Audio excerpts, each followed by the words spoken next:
wakakura zvinokwanisa kuita hectare at this point. Ndaipapo pakabuda mashoko ekuti pana mbuya anonzi Mbuya Manyere. Takati wazouye kudare chizvitaurirawo wega. Vanotiwo wakamboparima ipapo pamunda ipapo.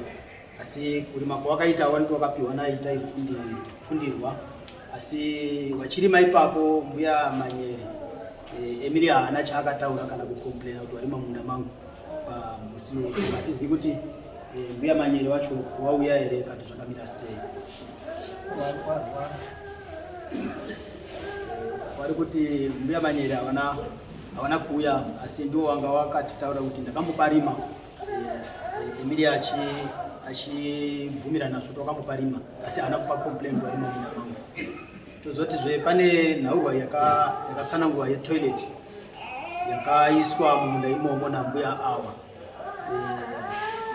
Wakazonzi bvisai naitai vaisa toilet mumunda mangu.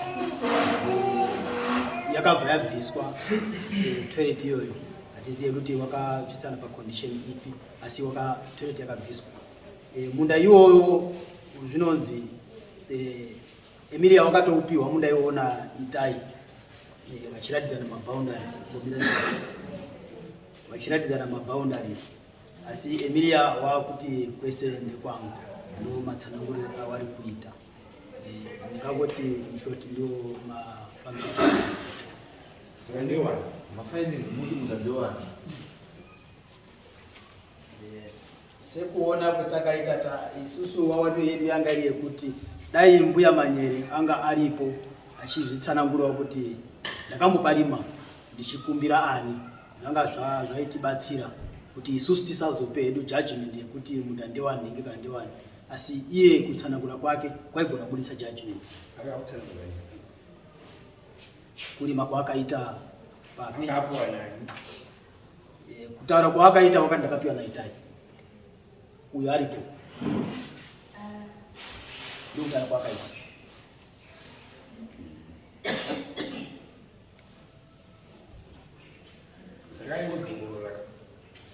Dayanga alipana pale mtogoro kuti munda uyu ndakakupiwa naitai amai Manyere watatoa mai apo.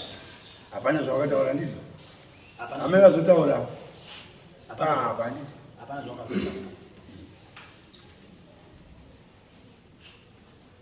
Amai muda kuti ude?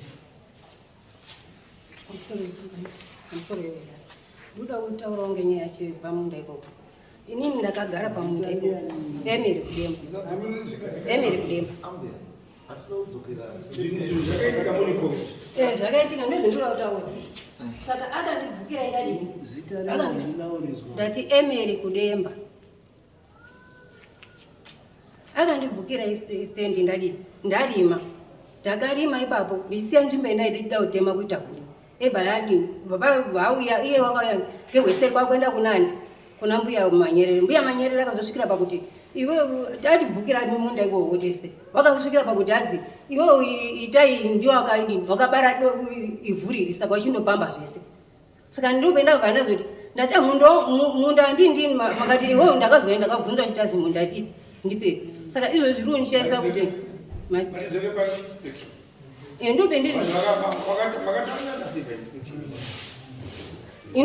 inini handina kuzotaura nyaya ipapo, zvakazichimbomira ochitaura iwona akazotaura kuti azi kana akapatora ndicharowa ngepfimba. Saka ndiro zvikabva zvatonetsawo ipapo. Kana aiwa ari mapurisa achangaripa, mupurisa mukuru wacho angaripa akatotaura kuti ii vaotishisa ndini ndakatanga kugara asipo. Kupuwa kwendakapuwa stendi ndiri Chidwanyika. Itai wakanga ari kumeeting, tachitori kumeeting. Saka wakazoenda pangidzira munhu pekugara. Itai wakadini? Wakati ngaenda odini? Woona ega. Saka ndakaenda ndakatsvaga ndega. Saka ndisiya dondo ndakasiya rekuti ndinozotemawo huni. Ndiro rukuzi rakazotemwa ndimai kuti. Aiwa, ndakatsvaga zve ndeibva ndazi ndise kuChidwanyika chienda ndebva ndainaona sekuChidwanyika webva uya bhadini. Vazviona nditi. Apaona wakadini? Apaona ka. Ndio pakazoti iwe wadini? Wapaona, ndapaona sitsvaga mari tiendepi? Kwashi. Ndio ndakazotsvaga mari bva taenda kwashi.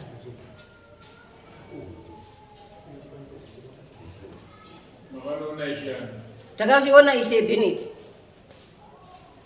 asati ashaika ndio ndakatoenda ndio pakanditazi enda odini hamba toenda December tatoenda nawo sekusvika nyika Ishe Sanyamandwa wadzi Ishe Bennett wadzi Ishe Sanyamandwa ndio retinonga titoshandisa kushandisa muchirasi No, zvandikuda chaizvo neripoti yandapiwa hazvina kubuda because ndindeisisira kuti kana ripoti kai inofanira kunditaurira kuti takaenda tikaona 1 2 3 4 5 6 7 nzvimbo ndeyanhingi according to what zvatakaona nzvimbo ndeyanhingi pamakaenda pasabhuku anga ari kuita izvozvi pamakaenda pakaitwa inspection Ishe anga ari kuita but Ishe ndiye akakupa ine saka maizoita inspection iyi munhu akakupa yasikosei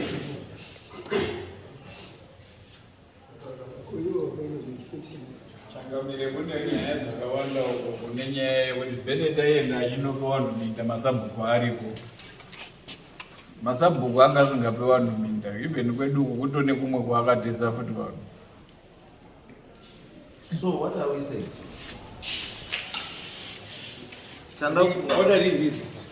Chandofunga naye azari dzokai futi ikoko Ishe sakupanya asise anzani Sanyamandwa mumudaidziro pavo iye Ishe saisi anzani Makomba ndotungoripo futi baba then modaidza sabhuku moenda futi baba ndoda a detailed report ine madiagram because izvo manitaura pa I cannot conclude anything.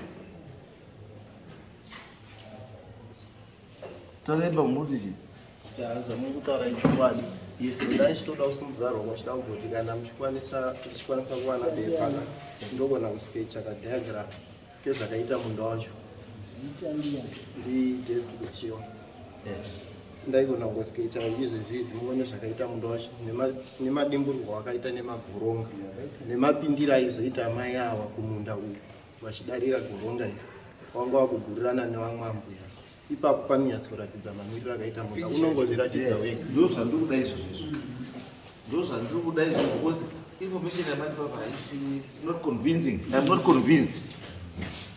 Yes. asi zvinotaurwa nokuda pani hapana goronga kana iye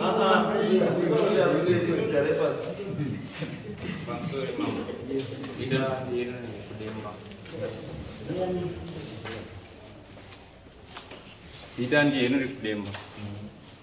Awa ndakauya ndakamirira mai wangu. Awa madzibaba avosimuka apa. Wari kungoda iro wavo. Ndiwo nyakutengesewa munda nawo. Na safungira. Watengesewa munda. Wakauya panapo wachitaura kuti atinotengesewa munda apa. Munda takaita zvekupiwa zitirimi.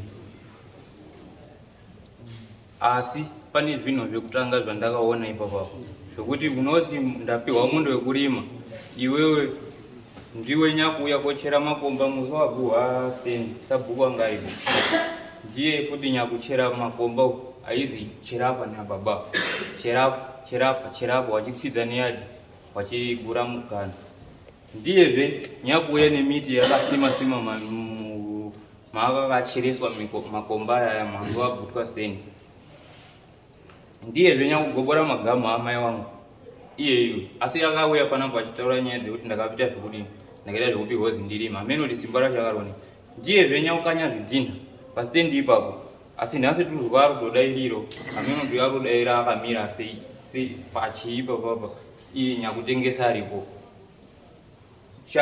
chakaitika ndechekuti kuno makafika kuti achitaura kuti andinotengesa ndokumbirawo mambombomubvunza kuti ko 200 wakataura mumba medu yenge iri yei kana ungosoda kutengesa stendi yepo stendi iyo ndakatokura stendi ndafunzira ownership kuti muridzi wenzvimbo ndiani handisi kutonga nyaya yakutodzoka futi guys Vanhu ndataura wese wadzokai panzvimbo apo ndiruda a comprehensive report zvamandipa apa handinofara not happy go back ndokudaidza go back chimwe dai kudaidza go back itai mwese